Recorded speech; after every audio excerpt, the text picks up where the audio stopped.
NATO నుంచి వైదొలిగే అంశాన్ని తీవ్రంగా పరిశీలిస్తున్నట్లు అమెరికా అధ్యక్షుడు డొనాల్డ్ ట్రంప్ చేసిన వ్యాఖ్య కలకలం రేపుతోంది. ఇరాన్తో యుద్ధంలో నాటోలోని సభ్య దేశాలు అమెరికాకు సహకరించకపోవడం వల్లే ట్రంప్ ఈ నిర్ణయానికి వచ్చినట్లు తెలుస్తోంది. అయితే ట్రంప్ అనుకున్నంత సులభంగా నాటో నుంచి బయటకు రాగలరా? ఏకపక్షంగా నిర్ణయం తీసుకునే అధికారం అధ్యక్షుడికి ఉందా? అమెరికా రాజ్యాంగం ఏం చెబుతోంది? ఆ వివరాలు ఈ కథనంలో చూద్దాం.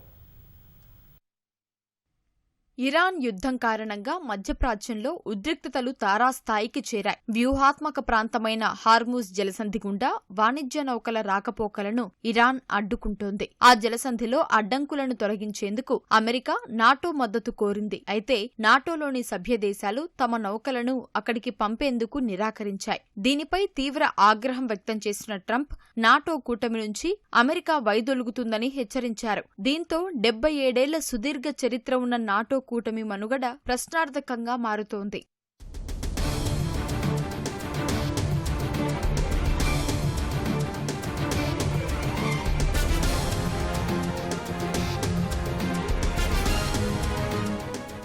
అధ్యక్షుడిగా తొలిసారి అధికారంలోకి వచ్చిన నాటి నుంచి అమెరికా కాంగ్రెస్ అనుమతి లేకుండా డొనాల్డ్ ట్రంప్ కీలక నిర్ణయాలు తీసుకుంటున్నారు. అయితే ట్రంప్ తీసుకున్న చాలా నిర్ణయాలకు అమెరికా కోర్టుల్లో బ్రేకులు పడ్డాయి. ఇప్పుడు నాటో విషయంలో కూడా ఆయన ఏకపక్షంగా నిర్ణయం తీసుకోగలరా లేదా అనేది స్పష్టంగా తెలియడం లేదని నిపుణులు అంటున్నారు. ఒప్పందాల నుంచి వైదొలిగే అధికారం అధ్యక్షుడికి ఉందని ట్రంప్ యంత్రాంగం వాదిస్తోంది. భవిష్యత్తులో ఏ అధ్యక్షుడు నాటో నుంచి ఏకపక్షంగా తప్పుకోకుండా ఉండేందుకు అమెరికా కాంగ్రెస్ 2023లో ఓ బిల్లును ఆమోదించింది. ప్రస్తుతం ట్రంప్ క్యాబినెట్లో ఉన్న సీనియర్ నేత, అప్పటి సెనేటర్ మార్కో రూబియో కూడా ఈ బిల్లు ఆమోదంలో కీలక పాత్ర పోషించారు.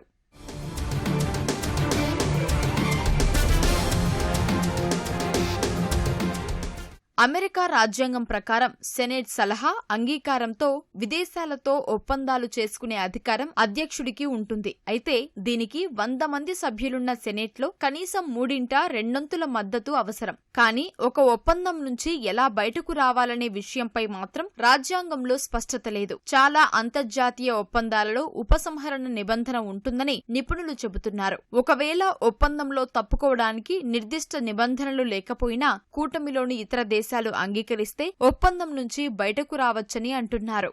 సోవియట్ యూనియన్ ముప్పును ఎదుర్కొనేందుకు యూరప్ దేశాలు, అమెరికా, కెనడా కలిసి 1949లో నార్త్ అట్లాంటిక్ ట్రీటీ ఆర్గనైజేషన్ నాటోను ఏర్పాటు చేశాయి. అప్పటి నుంచి పాశ్చాత్య దేశాల భద్రతకు ఇదే మూలస్తంభంగా నిలిచింది. నాటో ఒప్పందంలోని ఆర్టికల్ 13 ప్రకారం కూటమి నుంచి ఏ దేశమైనా వైదొలగాలంటే అమెరికా ప్రభుత్వానికి ఏడాది ముందు నోటీసు ఇవ్వాలి. ఆ తర్వాత ఆ విషయాన్ని అమెరికా ప్రభుత్వం ఇతర సభ్య దేశాలకు తెలియజేస్తుంది. ఇప్పటివరకు 77 ఏళ్ల నాటో చరిత్రలో ఏ దేశం కూడా ఈ కూటమి నుంచి వైదొలగలేదు.